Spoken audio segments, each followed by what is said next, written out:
All right, chapter 16, the meaning of marriage. In the eyes of men and according to their laws, marriage is a covenant made between a man and a woman under which they can enjoy bodily union with the sanction of their religion. This is not the view which can be supported by the good religion, for true marriage is not something formed through the words spoken by a priest or through sanction by the laws of men. Marriage is an open declaration which marks the taking of an irrevocable step by two souls towards a definite end.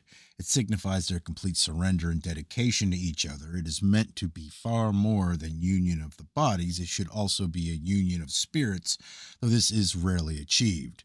True marriage is a union of two realms. It is a twofold union.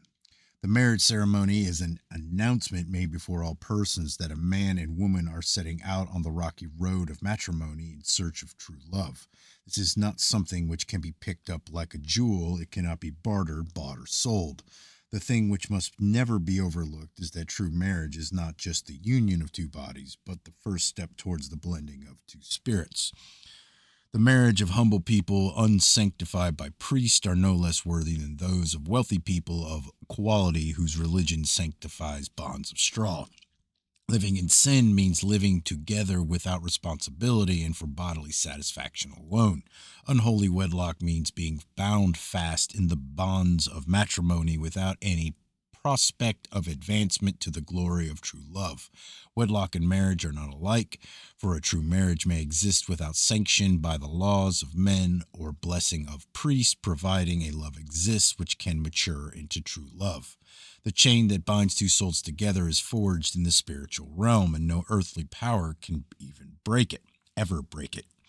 It is worn on earth like a gloriously wrought chain of weightless gold, but not one marriage in 1,000 is ever blessed with it.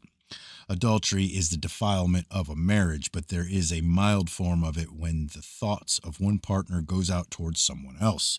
Religions now existing do not understand the true nature of marriage and regard it as an end in itself and not as a beginning, a fulfillment rather than a search for fulfillment.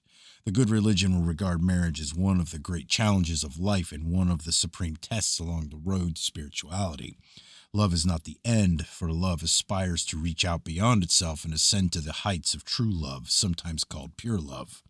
Outside of the good religion, union between man and women has become so tainted with imperfection, so clouded in lewdness, so subordinate to lust and bodily satisfaction, that anyone can readily be forgiven for believing the falsehood that no spiritual benefit can derive from the act, that it has no sanctity, no higher objective and purpose than to meet the demands of the flesh. Man soars on spiritual wings and rises high above the realm of the dumb brutes. Therefore, he can conceive something greater in bodily union than mere satisfaction of the flesh, and indeed it is not meant to be a concession to the flesh, but a sublime sacrifice to love. The feelings arising in the body are not of themselves servants of evil. This is a wrong teaching. The body is not naturally antagonistic to the spirit, and its needs are by no means incompatible with spiritual needs. As the harp to the harpist, so is the body to the spirit, the instrument and means of expression. Marriage is the fortress of the family, so its safeguarding and integrity is a sacred obligation. The unity and purity of the family is one of the great concerns of men, but though the laws of men may build a wall about it, they cannot prevent corruption and decay from within. Only higher laws, moral laws, can deal with this, and these the world sadly lacks. The three earthly institutions a man is entitled to defend, even to the extent of taking the life of another, are his marriage, his home, and his family.